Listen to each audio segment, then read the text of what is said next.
여러분, 만약 오늘이 여러분 인생의 마지막 날이라면 무엇을 하시겠습니까? 사랑하는 사람에게 전하지 못했던 말이 있나요? 미루고 미뤄왔던 일이 있나요? 지금 이 순간 여러분 곁에 있는 사람에게 하고 싶은 말이 있나요?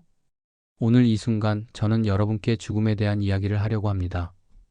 무겁고 불편한 주제입니다. 하지만 역설적으로 이 이야기는 우리가 어떻게 살아야 하는지를 가장 분명하게 알려줍니다. 수십 년간 죽음을 앞둔 사람들을 돌봐온 호스피스 의료진들이 발견한 놀라운 진실, 그것을 지금부터 여러분과 나누고자 합니다. 놀라운 사실을 하나 말씀드릴까요? 죽음을 앞둔 사람들이 가장 후회하는 것은 돈을 더 많이 벌지 못한 것도 아니고 더 큰 집에 살지 못한 것도 아닙니다. 더 높은 지위에 오르지 못한 것도 더 유명해지지 못한 것도 아닙니다. 그들이 가장 후회하는 것은 너무나 사소해 보이는 일들입니다. 어제 아버지가 회를 드시고 싶어 하셨는데 항암 치료 중이라며 못 드시게 한 것, 여자친구가 커피 마시자고 했는데 피곤하다며 거절한 것, 엄마가 손을 잡아달라고 하셨는데 바빠서 나중에 하자고 한 것, 아이가 같이 놀아달라고 했는데 일이 있다며 외면한 것, 바로 이런 것들입니다. 거창한 것이 아닙니다. 우리가 매일 겪는 너무나 평범해 보이는 그런 순간들입니다. 한 호스피스 의사는 수십 년간 수많은 죽음을 지켜보며 깨달았습니다. 죽음만 보면 두렵고 무섭지만 그 죽음 속에는 한 사람의 삶 전체가 담겨 있다는 것을요. 그녀는 이렇게 말합니다. 죽음을 통해서가 아니라 환자들이 살아온 이야기를 들으면서 삶의 지혜를 배웠다고요. 죽음을 배우면 삶이 달라진다는 것, 그것이 그녀가 발견한 가장 중요한 진실이었습니다. 죽음의 강력한 힘은 우리로 하여금 삶을 되돌아보게 만드는 것에 있습니다. 죽음 앞에 서면 비로소 무엇이 정말 중요한지 보이기 시작합니다. 사람의 인생을 생각해 봅시다. 우리 인생은 태어난 순간과 죽는 순간 사이의 선입니다. 태어날 때 출생신고서에 몇 년, 몇 월, 며칠, 몇 시, 몇 분까지 정확히 기록되듯이 죽음도 하나의 시간의 점으로 존재합니다. 하지만 정작 중요한 것은 무엇일까요? 바로 그 두 점 사이의 선입니다. 그 선을 어떻게 채웠는가? 그것이 우리 인생의 진짜 의미입니다. 죽음을 배운다는 것은 결국 삶을 배우는 것입니다. 죽음을 준비한다는 것은 남은 시간을 어떻게 사랑으로 채울지를 배우는 것입니다. 이것이 호스피스 의료진들이 수천 명의 환자를 돌보며 깨달은 가장 중요한 교훈입니다. 호스피스 병동에서 근무하는 한 의사에게는 평생 잊지 못하는 환자가 있습니다. 뇌종양으로 투병하던 11살 소년이었습니다. 그 어린 나이에 아이는 죽음과 싸워야 했습니다. 소년은 의식 없이 호스피스 병동에 들어왔습니다. 모두가 마지막을 준비했습니다. 그런데 기적처럼 의식이 돌아왔습니다. 소년은 6개월 동안 생기를 되찾으며 가족과 웃음을 나누었습니다. 그 6개월은 가족에게 너무나 소중한 시간이었습니다. 함께 웃고 함께 이야기하고 함께 시간을 보냈습니다. 사랑한다는 말을 매일 했습니다. 하고 싶은 말을 다 했습니다. 소년의 어머니는 병동에서 수많은 죽음을 지켜보며 자연스럽게 죽어감을 배웠습니다. 다른 환자들이 세상을 떠나는 모습을 보며 딸의 죽음을 받아들일 준비를 조금씩 해나갔습니다. 엄마는 호스피스 병동에서 죽음을 배웠습니다. 다른 사람의 죽음을 보면서 딸의 마지막을 슬기롭게 받아들일 수 있게 된 것입니다. 소년은 결국 평온하게 세상을 떠났습니다. 하지만 그의 어머니는 무너지지 않았습니다. 슬픔을 봉사로 승화했습니다. 지금도 호스피스 자원봉사를 하며 다른 가족들을 돕고 있습니다. 그녀가 딸에게서 배운 것을 다른 사람들과 나누고 있는 것입니다. 이 이야기가 우리에게 전하는 메시지는 명확합니다. 사랑은 거창한 것이 아닙니다. 함께 보내는 시간, 그것이 가장 큰 사랑입니다. 11살 소년과 그의 가족이 마지막 6개월 동안 함께 보낸 시간, 그것이 바로 사랑이었습니다. 처음 호스피스 의사가 되었을 때 임종 선언이 너무 무서웠다고 합니다. 살아있는 사람이 순식간에 싸늘한 시신으로 변하는 모습을 보는 것은 충격적이었습니다. 자신이 나쁜 소식을 전하는 사람이라는 죄책감도 들었습니다. 가족들의 슬픔을 목격하는 것도 견디기 힘들었습니다. 하지만 수많은 임종을 돌보며 그녀는 변했습니다. 죽음이 끝이 아니라는 것을 알게 되었습니다. 죽음은 삶의 마지막 과정이고 그 과정을 존엄하게 보내는 것이 얼마나 중요한지 깨달았습니다. 이제는 누군가를 만날 때마다 마지막 일지도 모른다는 마음으로 최선을 다해 대합니다. 다시 못 볼 수도 있으니까요. 일본어 사자성어 중에 한 번의 만남은 단 한 번뿐이라는 의미의 말이 있습니다. 이치고 이치에라고 합니다. 이 말을 삶의 좌우명처럼 지니게 되었습니다. 모든 만남을 소중히 여기고 모든 순간을 최선을 다해 살아가는 것, 그것이 죽음을 배운 사람이 얻게 되는 지혜입니다. 의사는 수많은 타인의 죽음을 봤지만 가족의 죽음 앞에서는 여전히 한 명의 연약한 인간일 뿐이었습니다. 그녀의 아버지는 갑작스러운 심장마비로 세상을 떠났습니다. 준비할 시간도 없었습니다. 작별 인사도 제대로 하지 못했습니다. 그때는 너무 무섭고 충격적이었다고 합니다. 호스피스 의사였지만 아무것도 할 수 없었습니다. 하지만 나중에 어머니가 폐암으로 돌아가실 때는 달랐습니다. 호스피스 의사로서의 지식과 준비 덕분에 죽음을 미리 준비하며 덜 슬프게 보내드릴 수 있었다고 고백합니다. 어머니와 하고 싶은 말을 다 나누었습니다. 함께 시간을 보냈습니다. 사랑한다고, 고맙다고, 그동안 행복했다고 말씀드렸습니다. 죽어감을 함께 보낸다는 것은 죽음 뒤에 남겨지는 외로움과 공포를 덜어내는 과정입니다. 이것이 호스피스가 가족들에게 제공하는 가장 큰 선물입니다. 후회 없이 보낼 수 있도록, 사랑을 충분히 표현할 수 있도록 돕는 것입니다. 죽음을 순간이 아닌 과정으로 보는 것도 중요합니다. 우리 모두는 지금도 천천히 죽어가고 있습니다. 다만 그 시간이 너무 길어서 인식하지 못할 뿐입니다. 태어나는 순간부터 우리는 죽음을 향해 걸어가고 있습니다. 이것은 슬픈 이야기가 아닙니다. 그냥 자연스러운 현상입니다. 실제 임종이 가까워지면 나타나는 신체 변화가 있습니다. 소변량이 줄어듭니다. 호흡이 가빠지고 거칠어집니다. 가랑가랑 소리가 나기도 합니다. 의식이 점점 희미해집니다. 손과 발이 차갑고 창백해집니다. 이런 변화들은 자연스러운 것입니다. 하지만 청각은 가장 마지막까지 남습니다. 이것은 정말 중요한 사실입니다.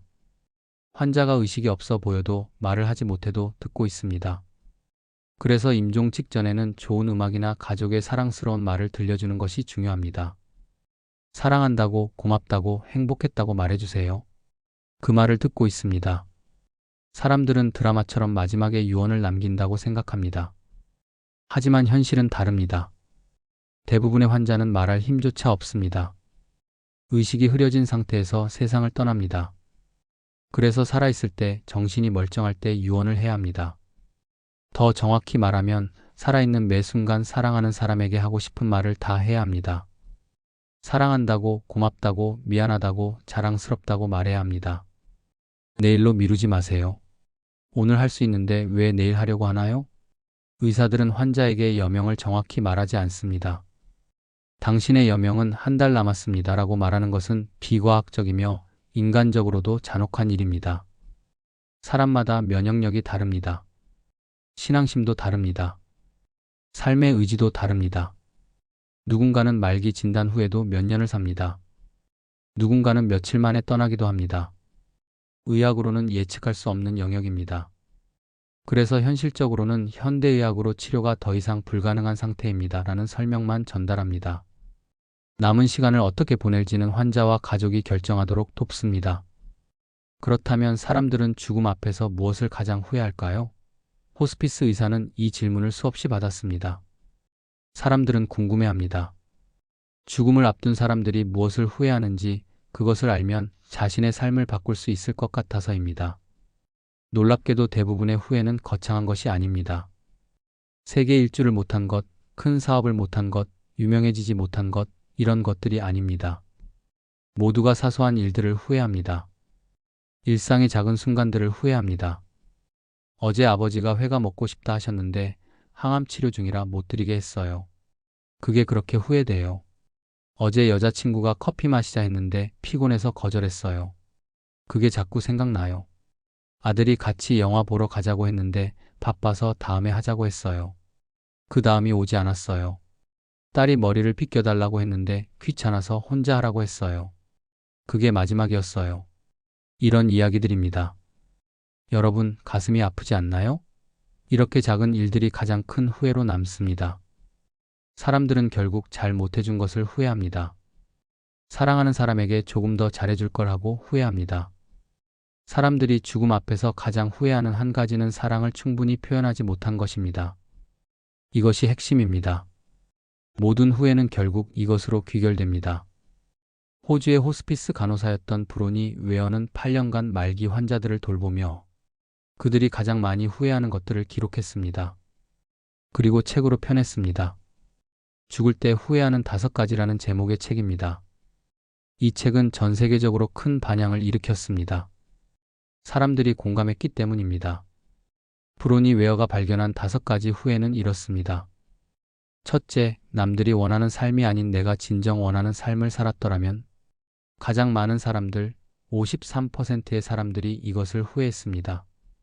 남의 시선을 의식하느라, 남의 기대에 맞추느라 정작 자신이 원하는 삶을 살지 못한 것을 후회했습니다. 부모님이 원하는 대학에 갔습니다. 세상이 인정하는 직업을 선택했습니다. 남들이 부러워하는 삶을 살았습니다. 하지만 그것은 내가 원하는 삶이 아니었습니다. 죽음 앞에서야 깨닫습니다. 내 인생인데 왜 남의 인생을 살았을까 하고요. 둘째, 그렇게 열심히 일하지 않았더라면. 38%의 사람들이 이것을 후회했습니다. 특히 남성들이 많이 후회했습니다. 가족의 행복을 위해 일했다고 생각했는데 정작 가족과 함께하는 시간은 없었습니다. 아이가 자라는 모습을 보지 못했습니다. 아내와 따뜻한 시간을 보내지 못했습니다. 부모님이 편찮으셔도 바빠서 찾아뵙지 못했습니다. 돈을 벌기 위해, 성공하기 위해 일만 했습니다. 그리고 후회합니다. 셋째, 내 감정을 솔직하게 표현했더라면. 사람들은 대부분 자신의 감정을 억누르고 삽니다. 상대방의 기분을 상하게 할까봐, 관계가 나빠질까봐 솔직한 감정을 숨깁니다. 사랑한다는 말도, 미안하다는 말도, 고맙다는 말도 제대로 하지 못합니다. 그리고 죽음 앞에서 후회합니다. 넷째, 친구들과 계속 연락하며 지냈더라면. 바쁘다는 핑계로 친구들을 멀리합니다. 언젠가 다시 만날 수 있을 거라고 생각합니다. 하지만 세월이 흐르고 친구들의 연락처조차 모르게 됩니다. 죽음을 앞두고 친구가 보고 싶어집니다. 하지만 이미 늦었습니다. 다섯째, 나 자신에게 더 많은 행복을 허락했더라면. 행복도 선택이라는 것을 마지막 순간에야 깨닫습니다. 변화를 두려워하고 안정을 추구하고 익숙함에 안주하며 살았습니다. 좀 더 모험적으로, 좀 더 적극적으로 살 수 있었는데 그러지 못한 것을 후회합니다. 이 5가지 후회를 보면 공통점이 있습니다.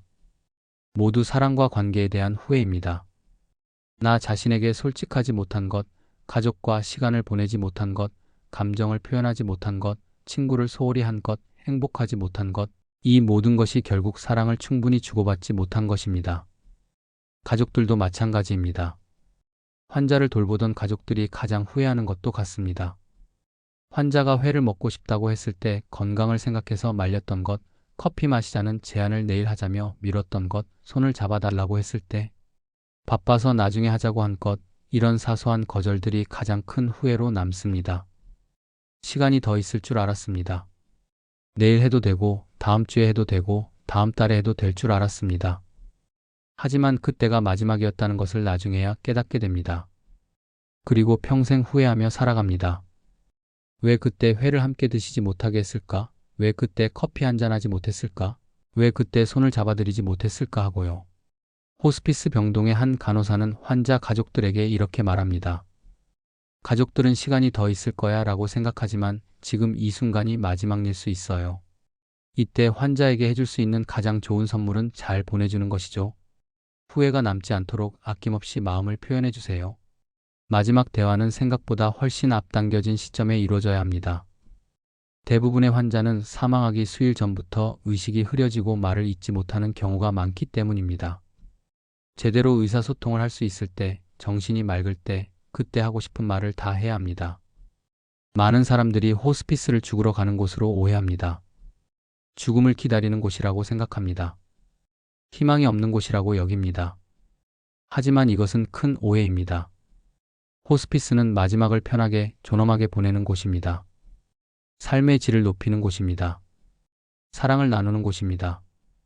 태어날 때 산부인과 의사가 있듯이 죽을 때도 호스피스 의사가 있어야 합니다. 이것은 너무나 자연스러운 일입니다. 태어나는 것과 죽는 것 둘 다 삶의 중요한 과정입니다. 둘 다 전문적인 도움이 필요한 과정입니다. 호스피스에서는 통증을 완화하고 삶의 질을 유지하며 가족이 함께 죽어감을 배울 수 있는 공간을 제공합니다. 호스피스는 죽음을 앞당기지 않습니다. 오히려 통증을 줄여 삶의 질을 높입니다. 환자가 조금이라도 더 보고 가고 싶다고 말하게 만듭니다.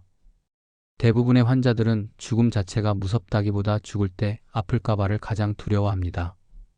이것은 당연한 두려움입니다. 살면서도 통증이 있으면 삶의 질이 떨어집니다. 아프면 아무것도 하고 싶지 않습니다. 죽을 때도 똑같습니다. 통증이 있으면 사랑하는 말도 못하고 살고 싶다는 마음조차 사라집니다. 그래서 호스피스의 핵심은 통증 조절입니다.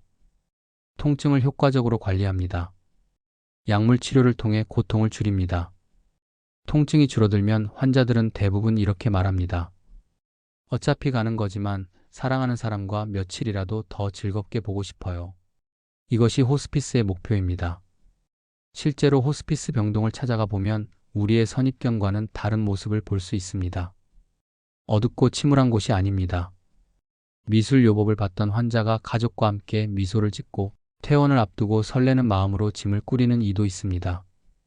자원봉사자는 조심스럽고 정성스러운 손길로 환자의 목욕을 돕고 의료진은 환자와 눈을 맞추며 온기를 나눕니다. 호스피스 병동의 일상은 차분하고 따뜻하게 흘러갑니다. 여기는 죽음만 있는 곳이 아닙니다. 삶이 있는 곳입니다. 호스피스는 환자가 남은 시간을 자기답게 보내고 가족의 아픔까지 어루만지는 진정한 치유의 공간입니다. 놀랍게도 호스피스 환자의 45%가 증상이 안정되면 퇴원합니다. 집으로 돌아가 가정형 호스피스를 통해 돌봄을 이어갑니다. 익숙한 환경에서 사랑하는 가족과 함께 시간을 보냅니다. 호스피스 의사의 진짜 역할은 환자 개개인의 삶과 신념, 살아온 시간을 지지하고 육체적, 심리적 고통을 덜어주는 것입니다. 종교도 존중합니다. 가톨릭 병원이지만 불교 신자에게는 찬불가를, 개신교 신자에게는 찬송가를 불러주며 마음을 다독입니다. 환자의 신념을 존중하는 것, 그것이 호스피스의 철학입니다. 제게 시간이 얼마나 남았나요? 라고 환자가 자기 죽음을 가늠할 때마다 의사는 그 질문 속에 숨겨진 두려움을 헤아립니다. 그리고 남은 시간을 어떻게 보낼지 함께 계획합니다. 지금이 끝이 아니라 다음을 생각하는 행위 자체가 큰 위로가 됩니다. 어떻게 죽느냐보다 남은 삶을 얼마나 충만하고 행복한 시간으로 채워나가느냐가 더 중요합니다. 때때로 죽음을 앞둔 환자들은 잊히거나 외면당할까봐 불안감을 느낍니다. 자신이 죽으면 사람들이 자신을 기억이나 할까? 자신의 존재가 의미가 있었을까 두려워합니다. 그런 환자의 마음을 다독이고 지금 이 순간도 사랑해요. 당신을 기억할게요. 우리 걱정하지 말아요 라고 말해주는 것이 호스피스 의료진의 중요한 역할입니다. 죽음을 배워야 삶이 바뀝니다. 사람을 다시는 못 볼 것처럼 대하세요. 그게 지금을 사는 법이에요. 이것이 수많은 죽음을 지켜본 호스피스 의사가 전하는 메시지입니다. 간단하지만 강력한 메시지입니다. 우리의 삶을 완전히 바꿀 수 있는 메시지입니다. 한 환자는 이렇게 말했습니다. 남은 기간 동안 의미 있는 시간을 보낼 수 있기를 희망한다고. 이 말은 우리 모두에게 해당되는 말입니다. 우리 모두는 언젠가 죽음을 맞이할 것입니다. 그 순간에 후회하지 않으려면 지금 이 순간을 의미 있게 살아야 합니다. 여러분, 오늘 집에 돌아가시면 사랑하는 사람에게 안부를 물어보세요. 오랫동안 연락하지 못했던 친구에게 전화를 걸어보세요. 부모님께 사랑한다고 말씀드리세요. 배우자에게 고맙다고 말해보세요. 자녀를 꼭 안아주세요. 지금 당장 하세요. 내일이 있을 거라고 생각하지 마세요. 지금이 마지막일 수도 있습니다. 회를 먹고 싶어 하시면 함께 드세요. 커피 마시자고 하면 피곤해도 함께 가세요. 손을 잡아달라고 하면 바빠도 손을 잡아드리세요. 같이 놀자고 하면 일을 미루고 함께 놀아주세요. 그 작은 순간들이, 사소해 보이는 그 시간들이 나중에 가장 소중한 기억이 됩니다. 아니, 후회가 되지 않는 유일한 방법이 됩니다. 사람들은 죽음 앞에서 사랑을 충분히 표현하지 못한 것을 가장 후회합니다. 그러니 오늘 당신이 사랑하는 사람에게 잘하세요. 함께 시간을 보내세요. 감정을 솔직하게 표현하세요. 사랑한다고, 고맙다고, 미안하다고, 자랑스럽다고 말하세요. 그것이 죽음을 배우는 가장 아름다운 방법입니다. 그것이 후회 없는 삶을 사는 유일한 방법입니다. 죽음은 삶의 끝이 아니라 삶을 완성하는 과정입니다. 죽음을 준비한다는 것은 남은 시간을 사랑으로 채우는 것입니다. 호스피스는 그 사랑을 실천하는 공간입니다. 그리고 우리의 일상도 호스피스가 될 수 있습니다. 매 순간을 사랑으로 채운다며 여러분이 오늘 이 이야기를 들으신 것은 우연이 아닙니다. 지금 이 순간 여러분 곁에 있는 사람을 소중히 여기세요. 그들과 함께 있는 이 시간이 얼마나 귀한지 깨달으세요. 사랑한다는 말을 아끼지 마세요. 고맙다는 말을 자주 하세요. 미안하다는 말을 미루지 마세요. 우리는 모두 죽습니다. 이것은 피할 수 없는 사실입니다. 하지만 어떻게 사느냐는 우리가 선택할 수 있습니다. 후회 없는 삶을 살고 싶다면 지금 이 순간 사랑하는 사람에게 사랑을 표현하세요. 내일로 미루지 마세요. 다음 주로 미루지 마세요. 오늘이 마지막일 수도 있으니까요. 죽음 앞에서 사람들이 가장 후회하는 한 가지, 그것은 바로 사랑을 충분히 표현하지 못한 것입니다. 이것을 기억하세요. 그리고 오늘부터 다르게 사세요. 매 순간을 마지막처럼 사세요. 모든 만남을 소중히 여기세요. 여러분은 오늘 사랑하는 사람에게 어떤 사랑을 표현하시겠습니까? 무엇을 함께 하시겠습니까? 어떤 말을 전하시겠습니까? 지금 이 순간이 여러분에게 주어진 선물입니다. 이 선물을 낭비하지 마세요. 사랑으로 채우세요. 그것이 죽음이 우리에게 가르쳐주는 가장 중요한 삶의 교훈입니다. 오늘은 여기까지입니다. 시청해주셔서 감사합니다. 구독, 좋아요, 알림 설정은 큰 힘이 됩니다.